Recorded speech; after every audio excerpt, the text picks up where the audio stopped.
I wonder that television I'm on gonna watch TV. TV. Go play. I'm gonna watch some TV.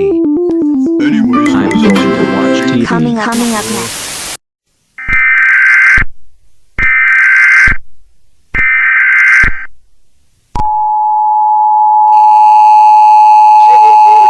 Attention, this is the Lear Emergency Alert System Test U. This is not a test. Following message is transmitted at the request of the Police Department of the City of Reno and the United States Geological Survey. A sharp increase in seismic activity has been observed in the City of Reno and in surrounding areas. These earthquakes have caused damage to some structures in the area. It is possible that more earthquakes will continue to occur, possibly intensifying in magnitude. Authorities are requesting that all residents of the Reno area to take the following precautions.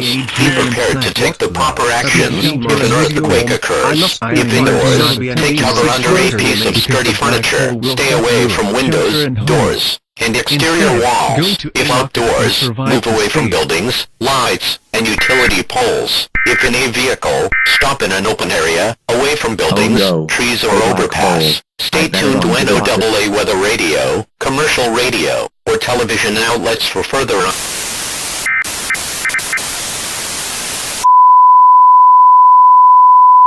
Oh no, an earthquake? We are going to be in serious trouble.